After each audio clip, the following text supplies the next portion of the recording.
aku semayang lah. Tak semayang ni apa kata isteri. Dia dapat isteri yang semayang, kita tak semayang, semayang jugalah. Tapi semayang tu kerana isteri. Isteri tak tahulah, isteri sangka kita lillah, rupanya lil isteri. Tak dapat apa-apa. Baik tak semayang. Itu juga puasa, naik haji, berzakat, berjuang, berjihad, bersedekah, kita tutup aurat, kita tahu bergaul bebas di antara muda dan mudi. Kita nak buat segala bentuk kebajikan, jangan dikaitkan selain daripada Allah. Dikaitkan dengan kerana sebab kemajuan ke, sebab kita dah mundur ke, sebab kita nak membangun ke, tak boleh tu. Aku nak ikut ajaran Islam sungguh-sungguh lah, mudah-mudahan kita dapat menjadi bangsa yang maju, tak boleh. Kita mengamalkan ajaran Islam bukan tujuan nak maju. Semua itu maju tu buahnya saja. Kalau kita ikut perintah Allah, berjuang betul-betul, itu memang timbul sendiri, tak payah bahas. Aku nak puasa lah. Bila puasa aku dah cuba-cuba puasa ni, sakit saya ni ringan sikit, jadi puasa kerana nak meringankan sakit. Ini niat tak betul. Bila dah puasa tiba-tiba ringan sakit, ataupun sakit kita langsung habis, alhamdulillah lah, sebelum syurga dah dapat syurga dunia. Tapi kita tak ada niat. Tapi jangan saja niat, aku nak puasa lah di bulan Ramadan ni, aku dah cuba puasa dah, hilang sakit saya. Dah saya cuba dah, kalau tak hilang pun meringankan sakit saya. Saya nak puasa lah untuk meringankan sakit saya. Tak sah, tak dapat pahala. Niat tak betul. Niat tu nak kena Allah betul. Ini yang dikatakan oleh Rasulullah, "Akamakal niyatul mu'mini khairun min amali." Niat orang mukmin itu lebih baik daripada kerjanya. Niat yang ikhlas tu walaupun belum bertindak, walaupun belum dilaksanakan, itu lebih baik, dah dapat pahala dari sisi Allah daripada kerja, daripada pelaksanaan. Sebab bila kita dah buat, dah laksanakan, belum tentu lillah. Tapi kalau niat dah lillah, dah tentulah lillah. Kalau kita niat lillah, memanglah lillah, dah tentu dapat pahala walaupun belum tercetus perbuatannya lagi. Tetapi kalau kita berbuat, bertindak, belum tentu lillah. Sebab dia katakan niyatul mu'mini khairun min amali. Niat orang mukmin itu lebih baik daripada amalannya. Niat ini penting.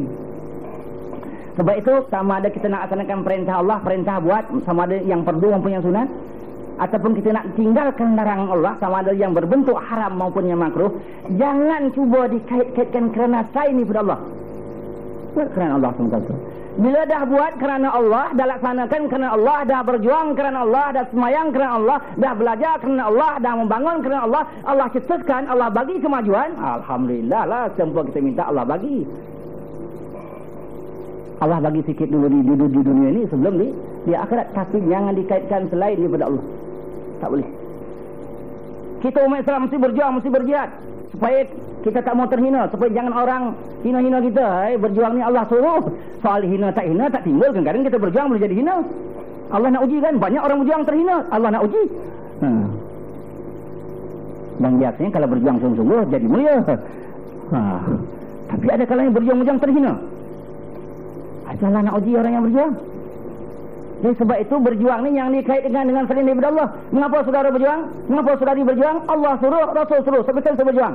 Natijahnya itu pulang kepada Allah. Nak maju, nak mundur tak timbul. Yang timbul saya berjuang kerana perintah Allah. Jangan pula saya berjuang ni, saya tak mau dihina-hina orang. Saya mau bangsa kita ni mulia. Tak boleh. Itu tak ikhlas. Tak ikhlas. Dan termasuk juga yang kena sihatul qasdi yang tadi, kita melaksanakan al-wafa'u bil ahdi dan menjauhi ijtinabul haddi. Tapi sebelum itu elok saya sebut. Yang pertama tadi yang kena sihatul qasdi, itulah soal akidah, soal usuluddin. Al-wafa'u bil ahdi dengan ijtinabul haddi, dua-dua ini yang dikatakan syariat Islam. Syariah Islamiah, ataupun dengan kata-kata yang lain yang lebih popular di kalangan masyarakat Islam, itulah persoalan fiqh.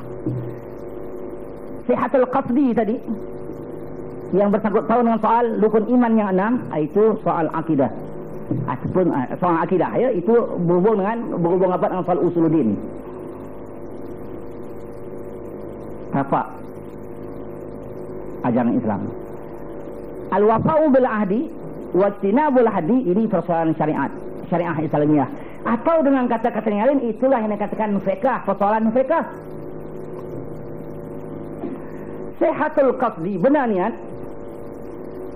serta hasil daripada melaksanakan syariat tadi, sama ada perintah buat ataupun menjauhi larangan Allah, hendaklah syariat yang kita bangunkan itu, amal ibadah yang kita cetuskan itu, biarlah melahirkan jiwa yang bersih. Dia dapat membuahkan akhlak yang mulia.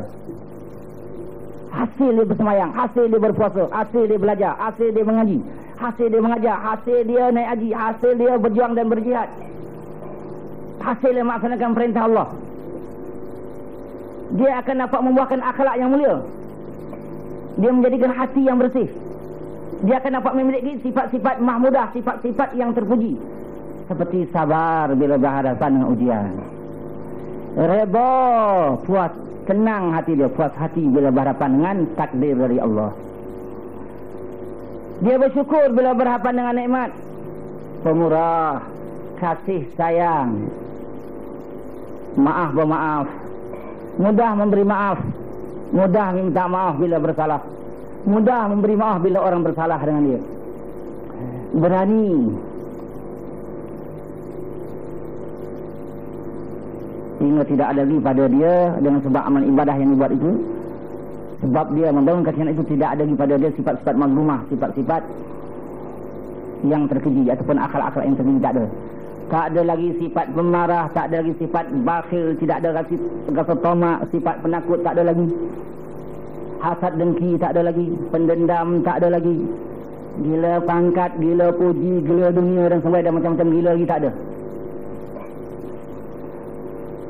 Jadi sihatul qasd ni selain daripada dia melaksanakan perintah Allah, sama ada perintah wajib maupun perintah larang, dia jauh itu kerana Allah semata-mata, mestilah hasil daripada melaksanakan hasil. Jadi sihatul qasd ni selain daripada dia melaksanakan perintah Allah, sama ada perintah wajib maupun perintah larang, dia jauh itu kerana Allah semata-mata, mestilah hasil daripada melaksanakan hasil daripada dia melaksanakan syariat itu mesti membuahkan akhlak yang mulia. Sebab kalau orang beribadah, bagaimana baik sekalipun, bagaimana lebat sekalipun, bagaimana banyak sekalipun, kalau tidak dapat melahirkan akhlak yang mulia, amal ibadah yang begitu banyak tak ada nilai di sisi Allah Subhanahu wa taala. Cuba saya membuat dua cerita. Cerita ini adalah bersumberkan daripada hadis Rasulullah sallallahu alaihi wasallam. Qila lahu sallallahu alaihi wasallam, inna fulanatan tasumun nahar wa taqumul lail wa hiya sayyi'atul khuluq tu'zi jiranaha bilisaniha. Qala la khaira fiha wa hiya min ahli an-nar. Maknanya lebih kurang begini, ataupun ceritanya begini.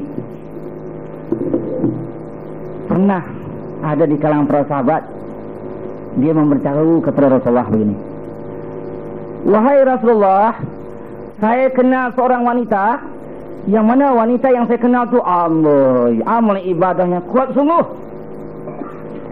Betapa tidak, malam boleh sembahyang tahajud, siang boleh puasa sunat. Puasa sembahyang tahajud ni bukan senang. Kita nak pertahankan subuh dah tentu wajib. Nak pertahankan wajib subuh pun berapa susah, menggeliat-geliat kita baru bangun. Kalau terbangun pun bukan seronok sangat, kerana terpaksa saja, kerana takutkan neraka tu tadi, tak seronok lagi. Ini semua, dia ni, wanita ni boleh tahajud malam. Orang tidur, membuat tahi mata, dia tahajud, menyembah Allah, membesarkan Allah di waktu malam. Siang pula beribadah, berpuasa sunat. Hebat. Cuma perempuan yang saya kenal yang begitu kuat amal ibadah, malam bangun tahajud, siang berpuasa tu, wahai Rasulullah, dia ada sikit akhlaknya rosak. Sikit saja akhlaknya rosak. Tu'zi jiranaha bilisaniha. Dia menyakiti jiran dengan lidahnya. Mungkin dia umpat jiran, dia kata jiran, dia kecenah jiran, ataupun berkasar dengan jiran melalui lidah. Itu saja. Tapi ibadahnya, hebat. Sekarang saya nak minta engkau nilai, wahai Rasulullah, bagaimana wanita itu. Wanita yang begitu banyak membangunkan syariat, cuma sikit saja akhlaknya rosak. Dia menyakiti jiran dengan lidahnya. Rasulullah, la khaira fiha wa hiya min ahli an-nar. Tidak ada lagi kebajikan pada wanita itu, bahkan beliau adalah bakal penghuni neraka. Malang wanita ini.